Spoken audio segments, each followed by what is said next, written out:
This is Beyond Your Own Strength Studios in Worcester, Massachusetts. And in the next 1 hour, you're going to listen to a celebrated teacher, a Christian apologist, radio presenter, author of 2 wonderful books. One, Essays in African Christianity and Theology, and the second one, Christian Apologetics Through African Eyes. A social activist, a prolific public speaker, and a political critic. And this is none other than Mr. Reuben Kigame. He will be interviewed by the principal, Zadok Malesi.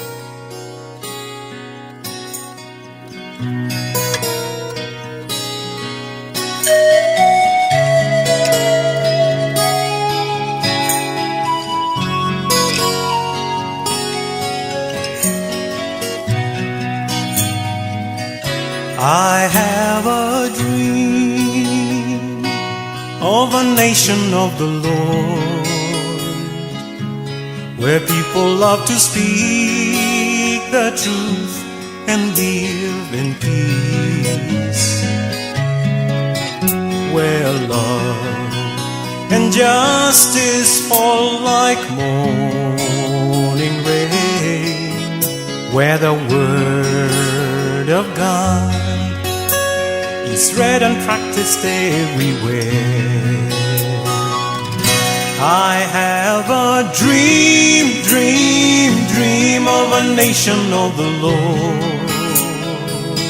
How I always want to dream. Okay, viewers, wherever you might be listening to us or even watching us from globally, welcome to this very short session with an important guest from Kenya, a person who has a dream of becoming the next president of Kenya.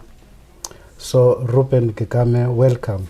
Thank you very much. It's such a joy to be on your show again. Thank you so much. I know, Reuben, a lot has happened since you were here last time. Yes, the dream has become bigger, yes, stronger, and more definite. And it has come with very many challenges. Absolutely. Which are going to be the focus of our Indeed, discussion. but I need to just mention that this particular song was written way back in 1992 when I was a high school teacher. And Kenya was at the verge of repealing Section 2A of the Constitution, the old Constitution. And so Kenya was wanting multi-party democracy. And as a history teacher myself, also teacher of religion in high school at that time, having taken my students to watch Sarafina and so on, we were at the verge of discussing the next destination for the country. And so Somalia had fallen with Siad Barre, and all of that was critical in the geopolitical space. And so you can hear it in my music because the events of any particular season shape the thinking, the ideology, the philosophy, and even the music and literature of a nation. So colonialism will inspire Ngugi wa Thiong'o and the rest, Chinua Achebe, John Buganda, Taban Law Leong. I think it was Andrew Fletcher who said, show me the person who writes the songs of a nation, and I'll show you who makes its laws. So for me, this was a vision. The way an architect looks at a field before building a house. And so you can already see where the bedroom will be, where the sitting room will be, even before you put the foundation. So for me, I see a vision. I see a Kenya that can work away from all the destruction and all the pillaging that goes on. So for me, I wanted to make sure that you know that for me, that dream has never died. Yeah, I still have a dream that Kenya will be what God wants it to be, but also what the people of Kenya themselves want it to be. Yeah. Thank you very much for providing what I would call the political context. But then, Reuben, you realize that there's a lot that has changed because we are talking about a period of 50 or 40 plus years. Right. Now we are in what I might call the Trump era. Yeah, And, if you choose to call it yes, that way, the I Trump think era. it's the Kigame era. Okay, we are going to Yeah, because combine the ideology will have to change. Yes. Yeah. We are going to combine the two, and I will set the context All this right. way. Okay. That I want to link. You remember the last time you were here? Yes. Trump was not the president. No. Biden was The president. in Kenya. You had Meg Whitman that Yes, was giving yes. us a lot of problems. And when I was doing my residency, I feared I would be chased out of the US Yes. because I was one of those pushing for her being terminated Oh, from yes. Kenya because she was interfering with our local politics everywhere. Yeah.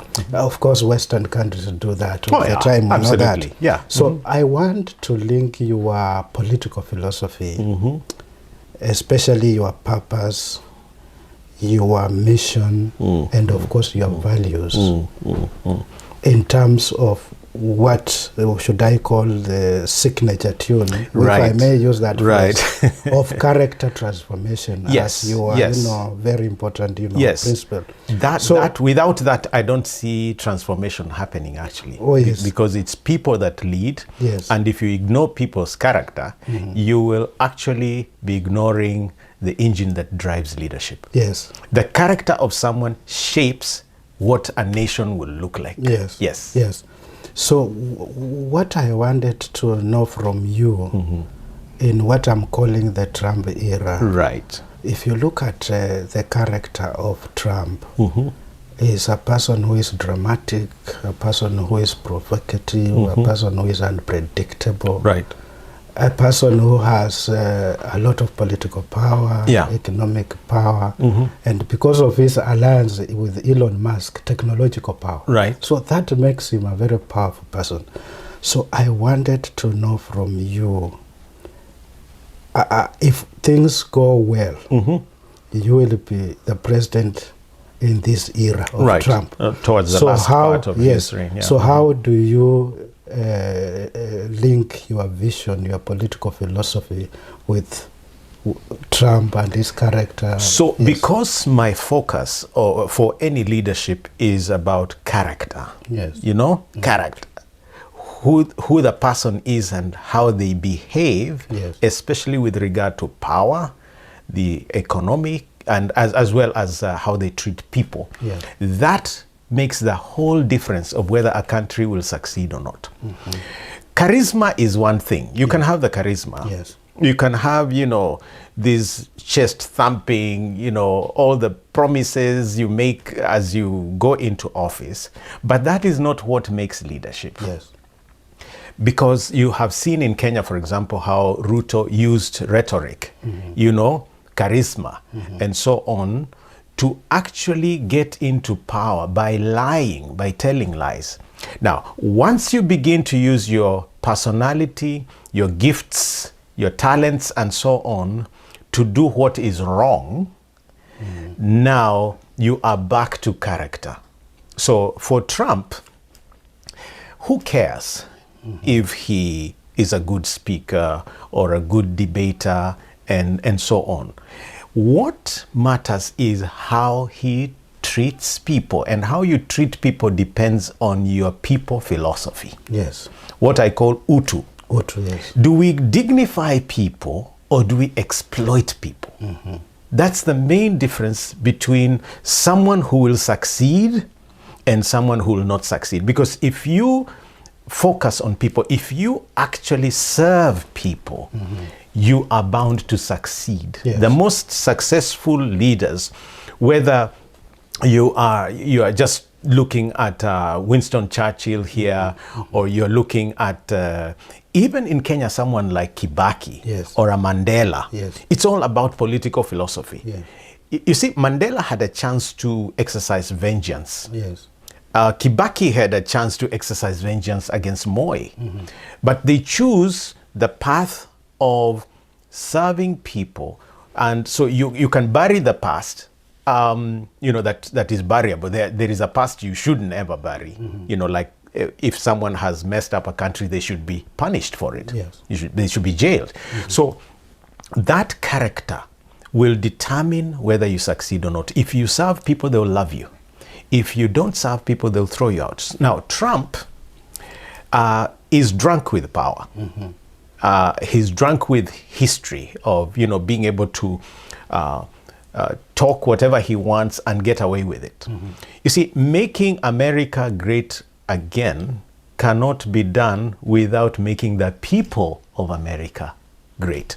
And so sooner or later, you'll find even those who voted in Trump beginning to question, are these economic policies actually going to work for us? So if we've been getting stuff from Canada, if we've been importing from China, if we've been, benefiting something from the African continent, for example, and he says, say he's going to put tariffs that will restrict the way he trades with Canada, for example. Yes. So you think that will have no consequences? It will have consequences. It will have, definitely. So in terms of political philosophy, I do believe that if he makes economic decision using his ego, he will actually crash America, and he will crash the economy.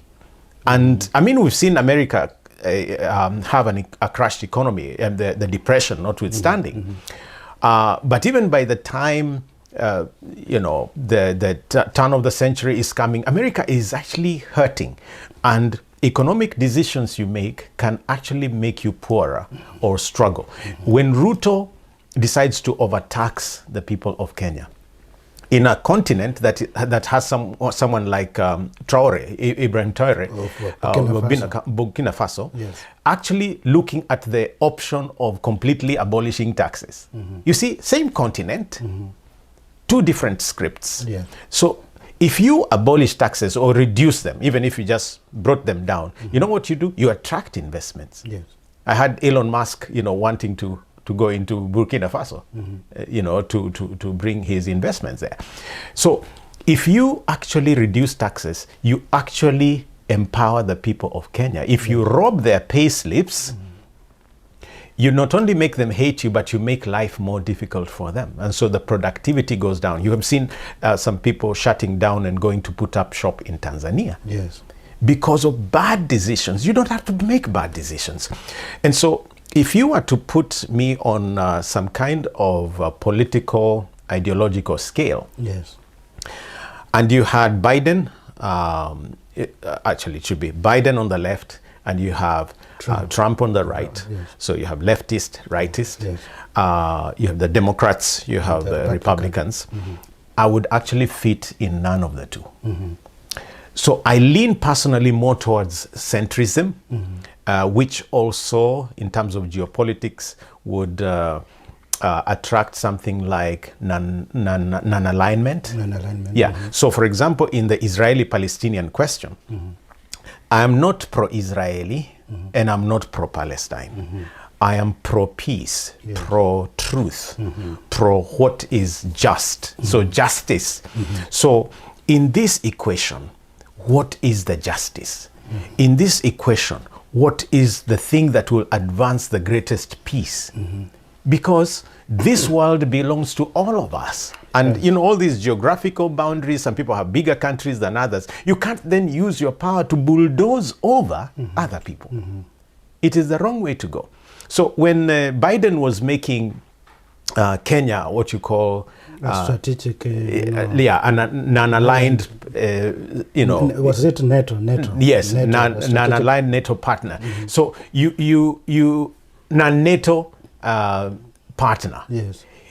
He's actually making a mistake because he's pulling Kenya from the historic non-aligned status that could see Kenya trusted for reconciliation, for conflict resolution, and so on.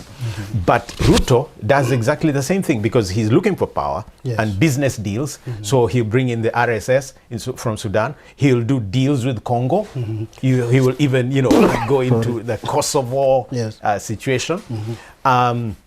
you know, he comes into office and immediately recognizes certain states, Yes. you know. You can't play that kind of divisive alignment and then expect that you will not have problems. Yes. And that's what Trump is that's a mistake Trump is making.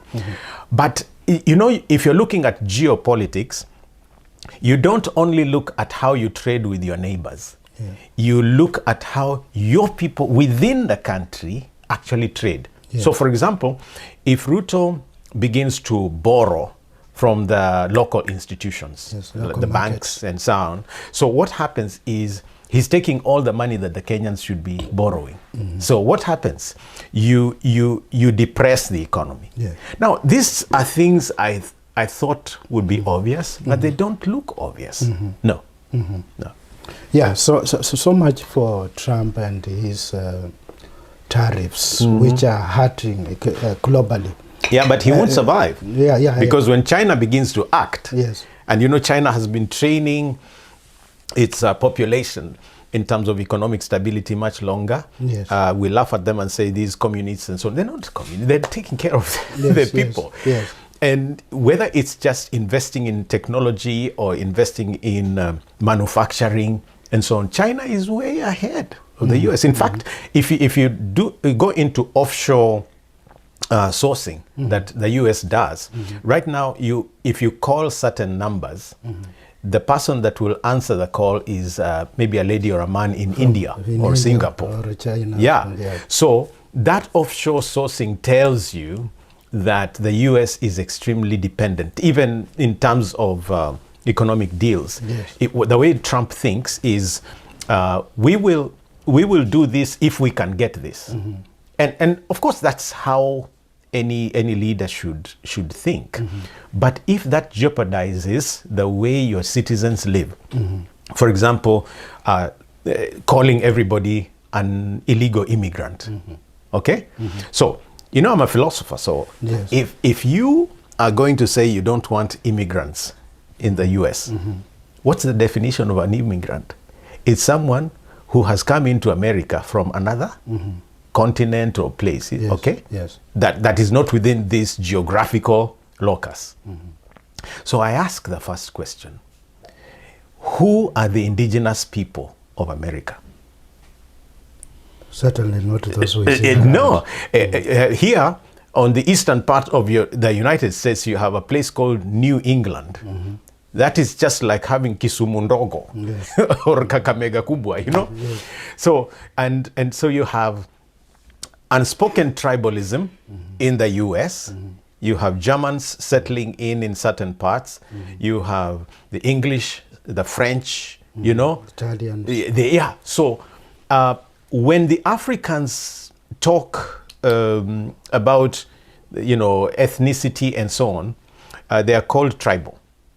When you have New England, New Hampshire, you have, you know, Little Germany or whatever, that is not tribal. It is tribal.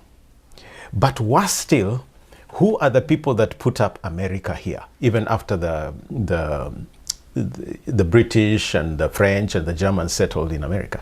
It's Africans. Yes? Yes. The African slaves. Yes. Slave trade and Yes, slavery. and slavery. So, you know, when Bob Marley is singing Buffalo Soldier, he's talking about the import of labor, really. Stolen from Africa, and you are brought to America. You prosper America, then you are hated. You know, you are hated because of color. So until Trump deals with the racial overtones and so on, even when he's saying make America great again, it's not just economic, it's inclusive of hatred of immigrants. Where is Trump's wife from? Tell me the truth. Maybe So Greece, is he? I know she's a model. Okay, so that's what I'm saying. So hypocrisy is a very bad thing, and hypocrisy is hypocrisy whether it is in the White House or in your house, or the house on the or hill. in so you can't say kick out all the immigrants and you've married someone from outside America. Yeah, And then they will play on that legal and illegal. Okay? Yes. So, I mean, there's constitutionalism, and that is significant. But at what point does hatred translate into policy? Yeah. Okay. We have dwelt so much on that because I think that it is affecting us and it is going to affect us. No. So I think it's important, Yes, Mwalimu, because you see, America cannot keep saying they are a democratic country, and yet they are some of the most undemocratic. You can't say you are the most inclusive. I mean, on the outside, you are very inclusive, yes, on paper. But do you know, when I went to Calvin University in Grand Rapids, yes. I happened to be, I think, the first blind person there. The blind people are not going to graduate school here. And I was told, if you make it through high school, you are lucky. So what do? Social welfare, you know. So you throw money at problems. You can't solve a problem by throwing money at it. So what the blind and the physically challenged and, need is inclusion, so that they participate not just in education but also in job opportunities. I want to see more physically challenged pastors and so on. I want to walk into a church and recognize there is a ramp. So all this inclusion, we are forcing other nations of the world to be inclusive, but America is not that inclusive. No. Okay, thank you so much. Now, from the world of Trump, let us go back to Kenya. Yeah. I want to, of late, there is a lot that has happened in Kenya politically. We have now what they are calling a broad-based government. Others sort of ridicule that and say broad-based government. I want to get your views on that. And I know you are one of the prominent people who opposed to the BBI. Yeah, even the broad-based government, yes, the yes. BBI, I'm against it. The way I want to frame this question is in such a way that do you think all these attempts that were being made in terms of broad-based government, the BBI, do you think that there is now need to relook at our constitution after a decade or so that perhaps we can constitutionally allow some of these changes that are being done, should I say, illegally? The first thing that is wrong is the first word there, broad. Yeah. In broad-based government, what is wrong is making our government broad. We don't want a broad-based government.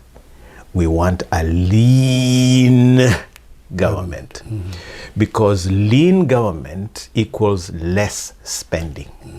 Broad government means broad spending, and broad means you spend more.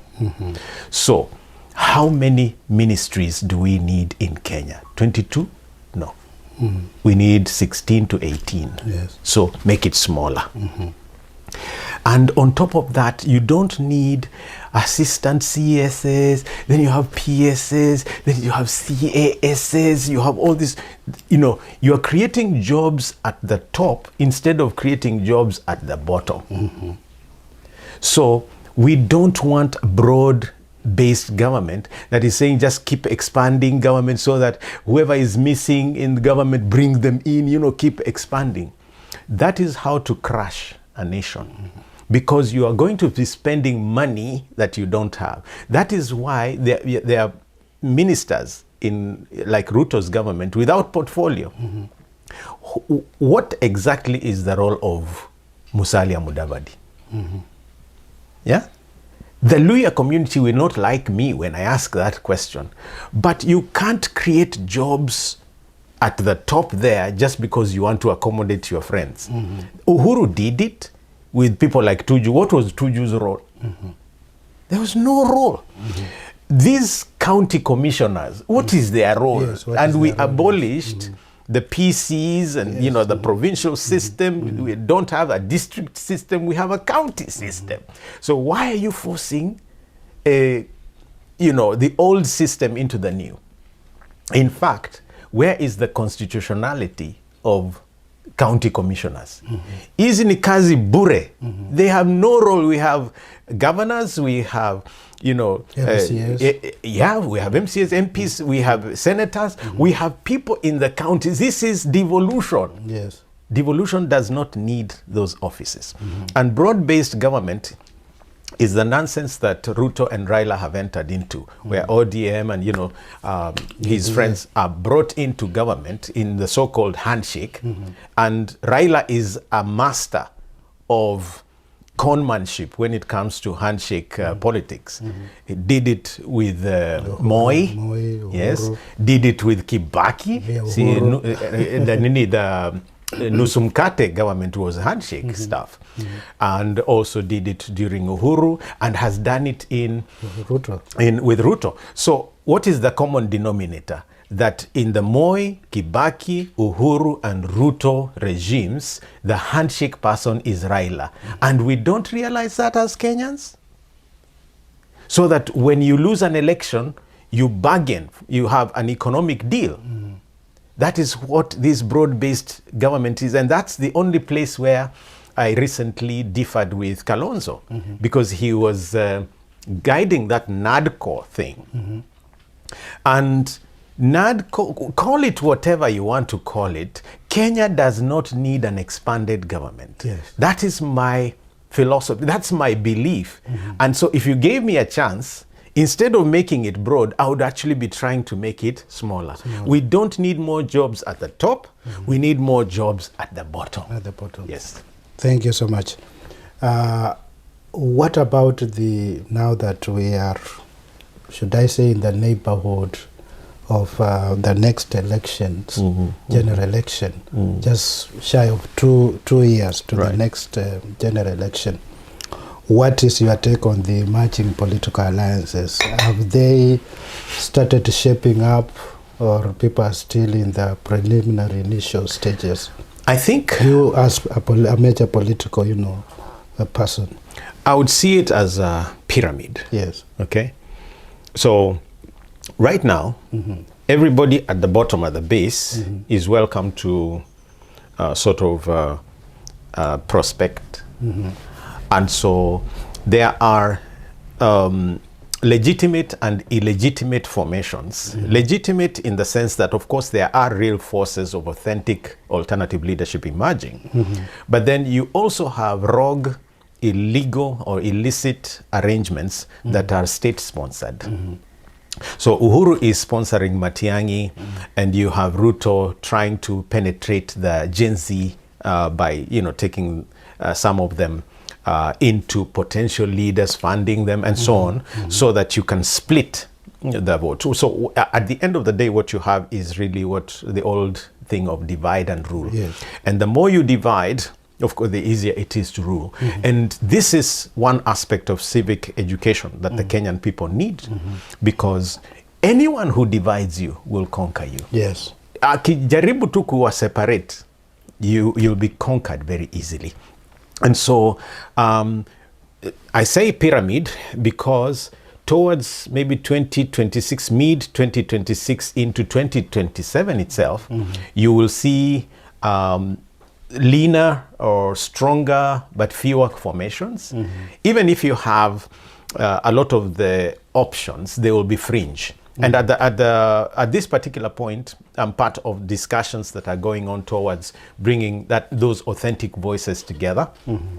So now you're hearing so many, you'll begin to hear fewer and fewer as we near elections. And at this particular time, this is going to be critical, because if you don't come together as people who share a common ideology and agenda, the status quo, Ruto and his team will actually win, mikono safi. Yes. Yeah. Okay. Let us talk about something to do with the economy of the country. And I'm still going back to Trump and his tariffs, but focusing on Kenya, of course. Yeah. We had this AGOA agreement. I believe it was started by President Bill Clinton in the 90s. Yeah. And I know the tariff, the Trump tariff on Kenya and I think the other East African countries is 10%. I want to know your take on that, because I'm saying that because we don't process, for example, like coffee in Kenya or tea. And if these tariffs are going to affect that, then I don't know how much Kenya is going to get. Perhaps your take on that. So I have observations, but also I have some ideological considerations. Yes. Let me spend more time with the ideological considerations, because it's about solutions rather than discussing what is going on. Yes. So AGOA is a very good idea for Kenya with regard to export. Yes. And I wish that that could be retained and expanded. Yes. But you see, any export-import balance must be measured against how a nation benefits. Yes. So the question is, what can Kenya benefit from AGOA vis-a-vis the US? Yes. I would say we need a different way of thinking that is beyond AGOA, that is beyond NEPAD, that is beyond trading with ECOWAS, the regional economic blocks.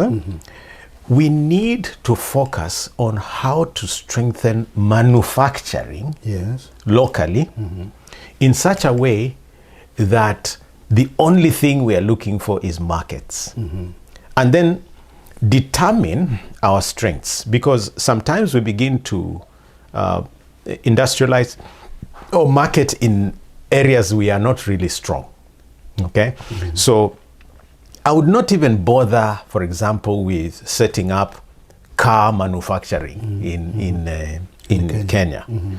I would want to maybe spend a lot more energy in food production and processing and value addition, so that, for example, we make our eggs and our sausages and our fruits and vegetables irresistible for the global market.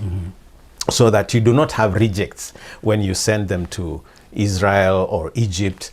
Egypt looks down on Kenyan products a lot.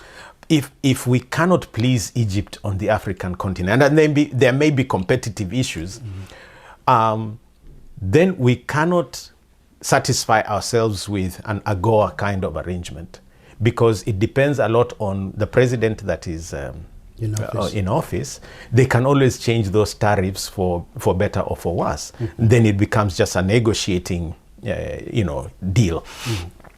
Every nation is interested in you only insofar as it will determine what it can get from you. So when you see Meg Whitman trying to really push into Kenya, Biden, for example, there are all these naval discussions at Manda, and you had issues about some of the UN staff working from Nairobi and so on, not offshore stuff again.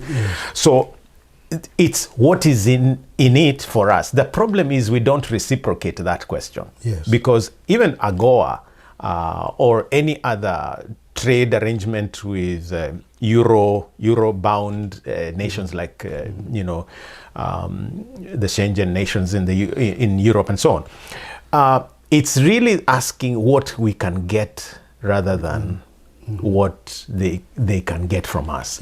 Now, what they can get from us should be able to make us more stable, not more dependent. So I wouldn't, you see, kwa mfano, if we are just bringing in mitumba and we think we are doing business, instead of investing in textiles, you remember Kenit and Ikikomi. Yes. So if we don't invest in those and content ourselves with that imbalance of importing clothes, then we are we are having unfair balance. When you have fish from China trading in Kenya, when you have toothpicks being manufactured in China and brought to Kenya, electronics are always from China. Now, you are killing your country thinking you're actually having good, trade tariffs. And so I would completely go the way of, what are we good at? Yes. Let's strengthen it. And the first consumer, Mwalimu, Yes. is not AGOA. The first consumer is the people of Kenya. Yes. Can I sell my product to the people of Kenya, their primary market? Then stretch to East Africa. Yes. Then to Africa. Then you can think of AGOA. Yes. But our leaders are so individualistic. They're always thinking, what can I get from China? What can I get? In fact, let me disclose. As part of my economic agenda, I would want to have Americans, Kenyans in the diaspora, investing in Kenya. So for example, something like the expansion of the airport. I would not bother with Adani. No.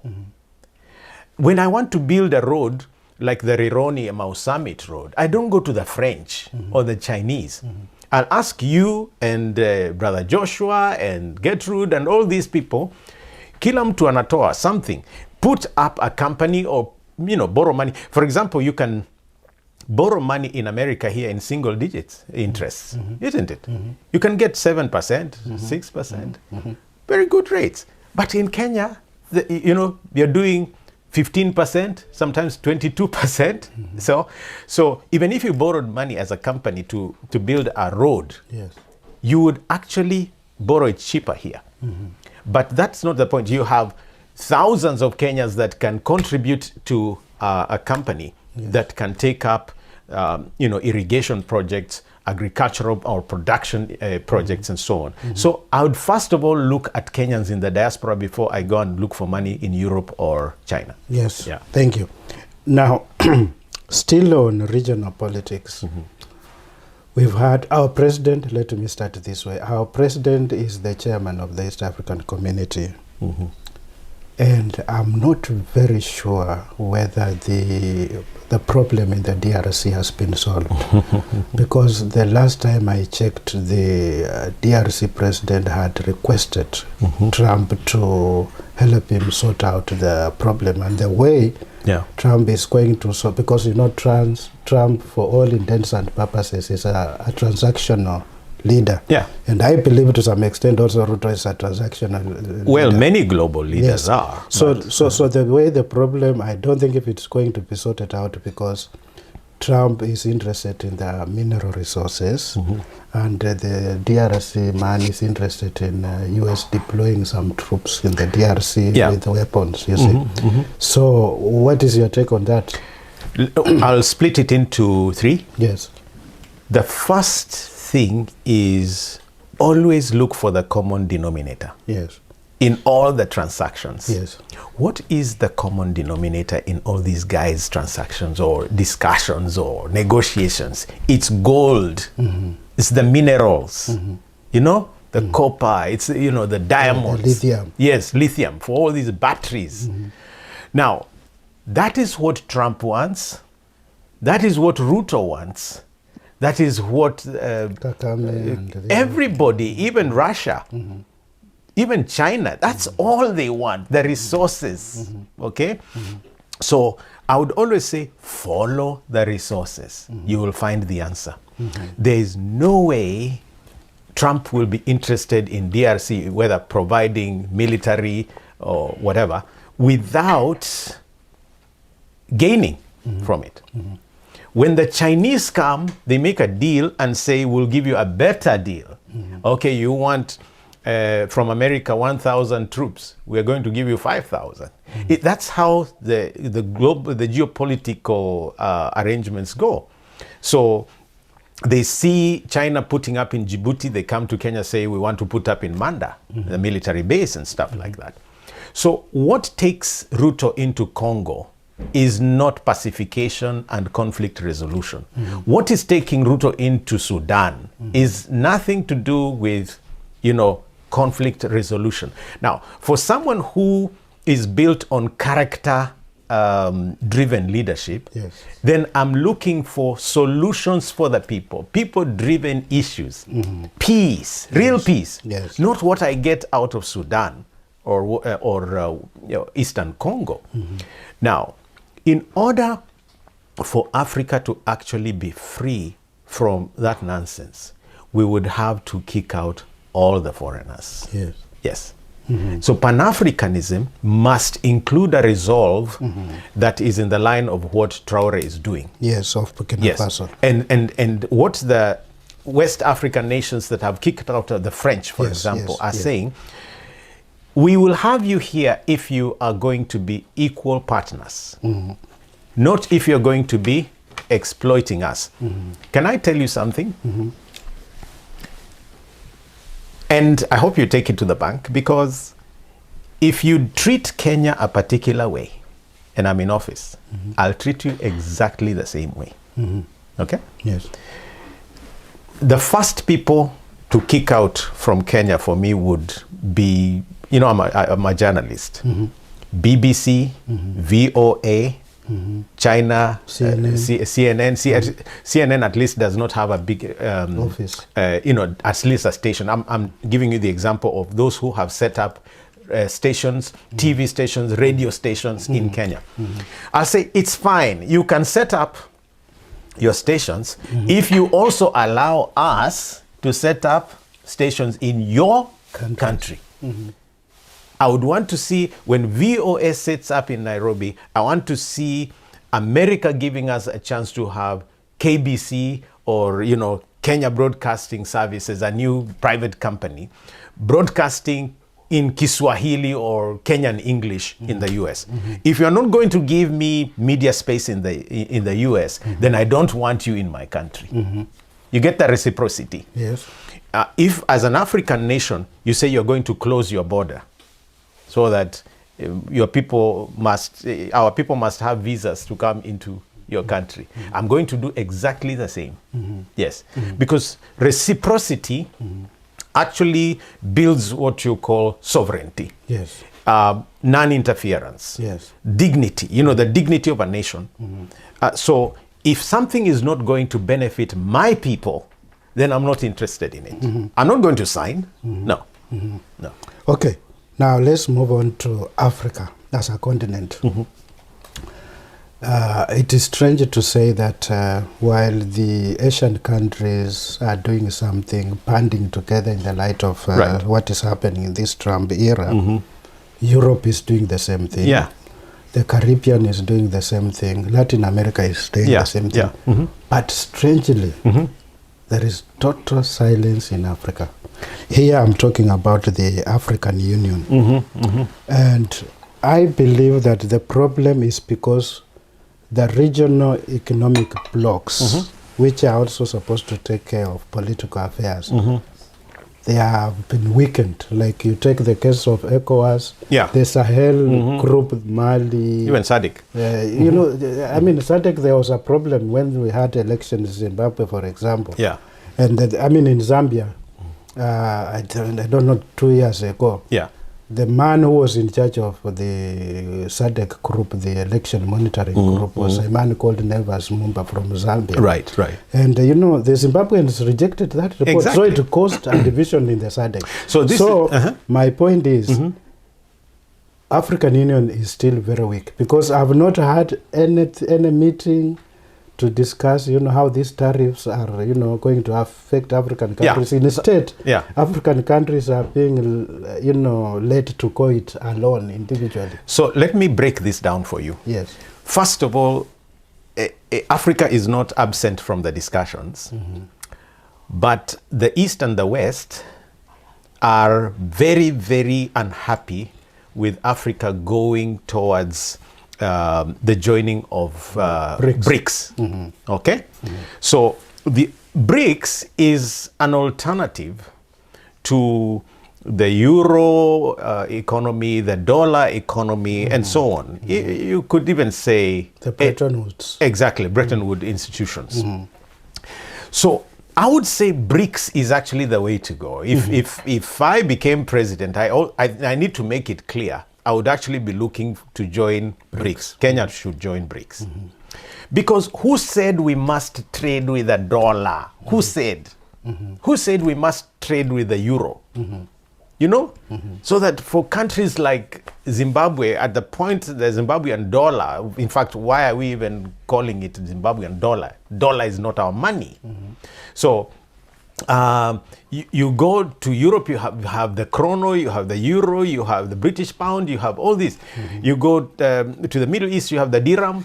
You know, so everybody has their currency, and the kind of economic balance that we need is where we strengthen the shilling, and in fact, if possible, Kenya has the Kenya shilling, Uganda has the Uganda shilling, yes. Tanzania has the Tanzanian shilling. Yes. We all trade in shillings. What is this mystery about uniting the three countries to have one common currency? Yes. You see what I mean? Yes. So we all have shillings, but we can't bring ourselves into a union. So Gaddafi actually had a very good idea. Yeah. Yes. Yeah. So I didn't like everything he did, but in terms of economic futurism, I think he had, yes. Now, idea. And that leads me to the second point, and that is the Toothless African Union and all the other regional bodies. Yes. Why are they weak and toothless? Because they are made to be toothless. Yes. So it's an African Union that serves Europe. It's an African Union that serves America. It's an African Union that serves the dictators of Africa. You know, they will serve the leaders that are pillaging the continent. Yes. So we would have to redress the whole spirit of Pan-Africanism, yes. But also at the same time kick out all these dependencies. Yes. You know, you have an African Development Bank that is so leaning towards the Bretton Woods institutions. You have a Kenya that listens more to the IMF and World Bank instead of our own experts. You know? Yes. So we would have to break from that control and really Africanize. So we have an identity issue there. Yes. And lastly, we have, you know, political ideologies. You see, the West is a master at pushing to us their ideologies, even within education systems and so on. So Africa is embracing education from the West, is embracing the economic patterns from the West, is embracing literally even leadership structures, constitutions and so on. We inherited an English constitution in Kenya. The whole question of identity is still a big problem. Yes, so we need to decolonize. Yes. We need to decolonize. And you see, I think it's in Love, the Zimbabwean scholar, literary genius, who said when a colonial master wants to fully control you, they will destroy your language. He calls it linguicide. They'll commit linguicide. They will destroy your culture, and that is culturocide. Then they will destroy your epistemology, the way you arrive at knowledge. Yes, epistemology. So he calls it epistemicide. Wow. So they will do those three things, and in the place of your language, they'll give you their language. In the place of your culture, they'll give you their culture. In the place of how you arrive at knowledge, they give you their education system. Until very recently, when we have historiographical conversions, most of the books would teach and say the first man to see Mount Kenya was so and so. Which is very wrong. Yes, the first person who discovered the Nile was so and so. Now, this was Eurocentric historiography, taught to us. The first person to discover South Africa was Jan van Riebeeck. Now, until Africans write their books and rewrite history and rewrite the way we think, we're going nowhere. So we need to decolonize. And decolonization, I'm afraid, should also go to even Christianity. Yes. The church Yes. needs to decolonize. When I wrote my book, Essays in African Christianity and Theology, the focus was that we should not hate our songs. In chapter 1, I'm talking about decolonizing African Christianity. We should not hate our own music. We should not hate our languages. We should not, fill our towns with architecture from the West. We can have our own identity. Our own people need to be mainstreamed. Yes. And so that should stretch everywhere. Yes. In every aspect. Yeah, just a small comment on Sure. that. On religion, and we have many religions in Africa. I've always felt that the colonial religions, if I may put it that way, for lack of a better, phrase, they have made Africans very ambivalent. In the sense that we have a triple heritage of Christianity, African religion, and Islam. So that has created a lot of ambivalence. But To a great extent, Yes. but in another sense, maybe not. And that's part of what I argue in my book, Yes. that when you look at the way Christ presented Christianity, he presented it as a universal religion.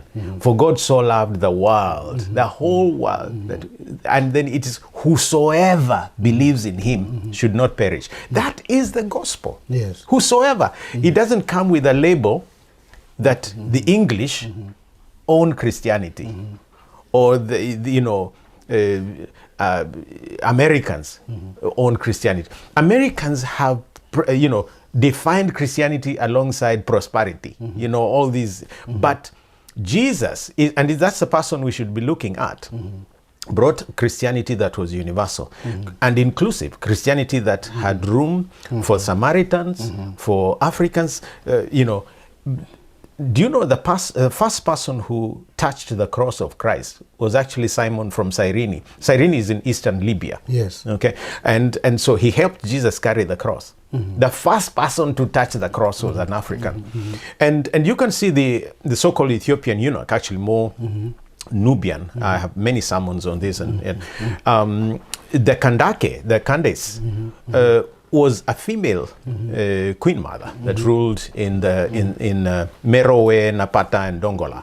Now, so Philip preaches in Acts 8 to this finance officer from, I believe it was Merowe, because it's all Nubian.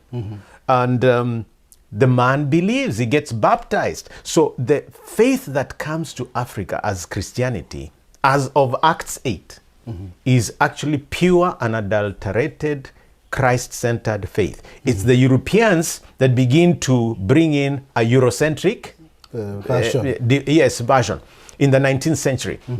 And so I argue with Kinangugi wa Thiong'o and the rest and tell them, if you think Christianity came to Africa in the 19th century, you are wrong, because Christianity was on the African continent in the 1st century. Much earlier. In fact, Actually, before Islam. Yes. 4 centuries before Islam. In fact, when you say that, you remind me of St. Augustine of Absolutely. The church fathers. Tertullian, much, and all these guys taught Christianity. So when you read books by Thomas Oden, you read my own books, I'm basically saying that Africa contributed to Christianity. So if a faith has been on the continent for about 2,000 years, then it's an African faith. I'm arguing that Christianity is an African faith, and it's more African than Islam, because Islam comes in the 600s. This Christianity was here even in the days of Solomon. By the time you have people coming back and forth, Moses was from Egypt. Egypt is in Africa. When there was famine in Africa, Abraham and the rest came to Egypt. So all this, and by the way, Moses married an Ethiopian woman. So when you say Christianity is an African, you're actually robbing Africa of its heritage, because Christianity is very African, very, very, very African. I can push it for you all the way into the Western region, and how it moves into Uganda and so on. It is a very beautiful story. I agree with you because it reminded me of St. Augustine. Yes. Now, Reuben, but let me tell you something else that is, you know there is the late Bethwell Ogot. He was my professor at KU. He also taught me. Oh, great. Now, Bethwell's wife, Grace Ogot, was a great literary genius. Yes, Land Without Thunder, The Promised Land, all this. Now, in 2018, I think it was, end of 2017, I think it was, we launched 3 of her books posthumously. There was Princess Nyilak, there was The Royal Bead, and then there was Simbi Nyaima. Now, those 3 are set within a historical narrative. And she does her research, and the husband is a historian anyway. Yes. So it's dated, most of the research around the Royal Bead and Princess Nyilak are dated within the 800-900 AD. Okay? Now, so there is already some kind of presence of Christocentric thinking in that literature. And that is set in the Sudan. But guess what? Nubia was a Christian kingdom. The Ethiopian ruler called Ezana was a Christian leader. Silko was a Christian leader. All these people predate the Islamic era. So I have a whole chapter in my book indicating that there was Christianity in Libya and it is hidden there. In fact, when you dig up most of the UNESCO records in the Nile Valley, a lot of what is now called the Aswan High Dam was built on ruins of the Nubian kingdom. And if UNESCO had not rescued the documents and artifacts of the Nubian kingdom that were mostly Christian, the brick cathedrals, the cemeteries of Christian leaders, etc., what would have happened is that the Arabs would have buried all those artifacts in the Nile waters by swimming them in the Aswan High Dam. UNESCO managed to rescue a lot, but you have geopolitical and even religious fights when it comes to knowledge. That is the episteme side I was talking to you about, because now you reshape Africa as an Islamic continent, when it's not. Yes. It's not. No. Now, Rupert, I know, so we can go on and on. Yes. Because we have a lot to discuss. But I believe that we shall have another opportunity. Yes, and I hope you call me back to talk about justice, because that's now my doctorate. The area of music and justice. Yeah, there's a lot. Yeah, so let's make another program. So this is the way I want us to end our, conversation. You will be, if things go well, the president of Kenya in what I want to call a disruptive and adaptive environment, given what is happening now. Yes. What are the 2 things you will do by your way of executive orders to signal to Kenyans that they have a new president era? Yes. When you are the president, say in 2028 or 2029, 2 things that you will do to signal that there's some transformation. Right. So let's talk about 2027, because I believe from August, when Kenyans give me a chance, the first thing that will be on my desk is something called odious debts. Odious debts are debts that are non-existent. We have been made borrowers and debtors, yet we owe what we never received and never spent. So my first agenda is to deal with odious debt, so that we get Kenya completely free from debt. And there are many ways to do that, but the first item is to go back to the records of who borrowed what from where, who signed for it. You have 90 to 100 days to return that money. Rudisha ni kuachilie. Usiporudisha tunaenda ndani. Na tunakuja kuchukua. Hiyo umenielewa? Kabisa. The first stop is corruption. The first desk. And I do want an anti-corruption desk in your at office. State House. In your office, okay. With a minister of anti-corruption.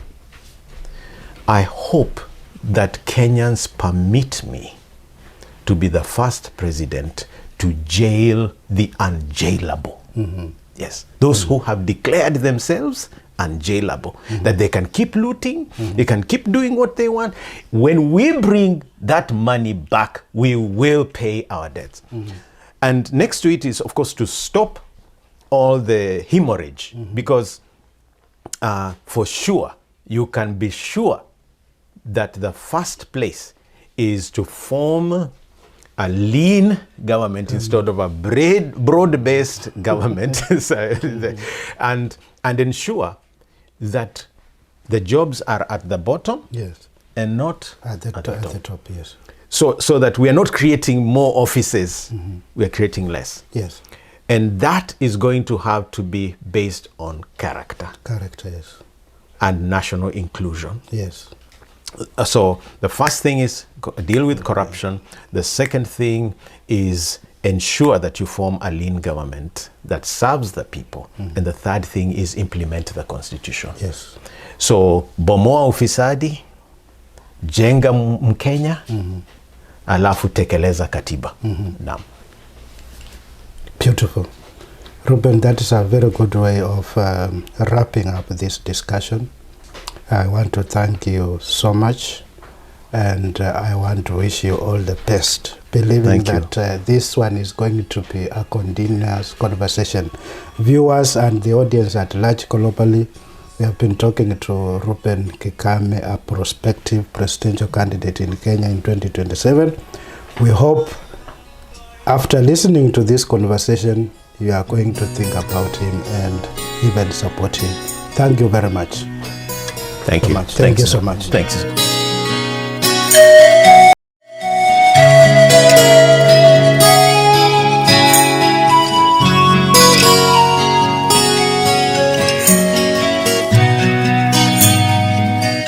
I have a dream of a nation of the Lord, where people love to speak the truth and live in peace, where love and justice fall like morning rain, where the word of God is read and practiced everywhere.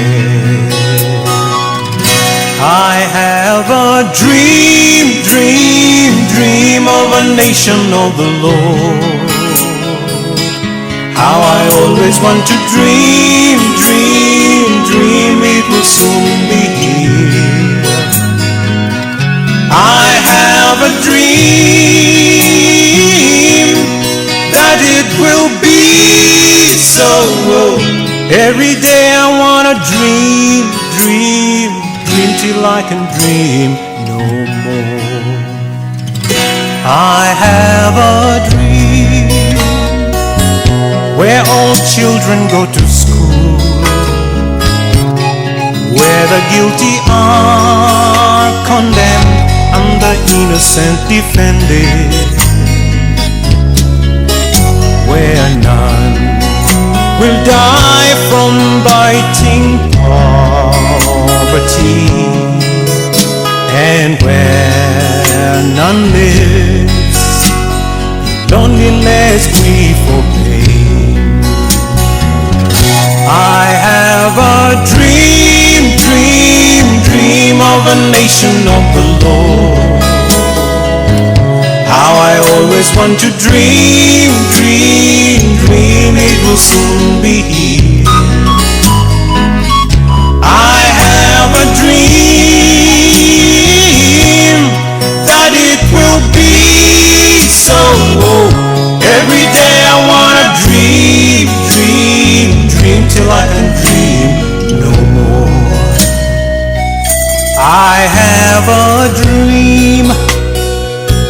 that the lion and the lamb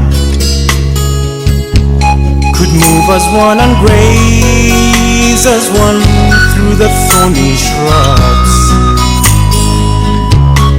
Yes, I know that my dream will come to pass someday, when the Lord descends and rule the world with glory and peace.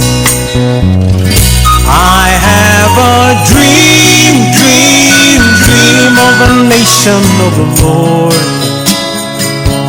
How I always want to dream, dream, dream, it will soon be here.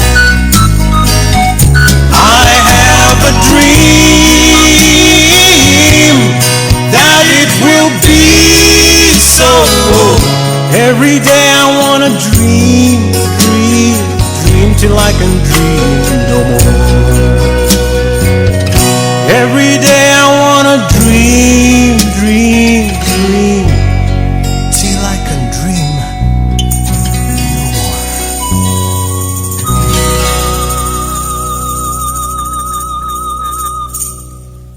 I always say, and I'll always say, that you do not have to know Mr. Reuben Kigame. All you need is to listen to him, and he will transform your thinking, and he will change your mind.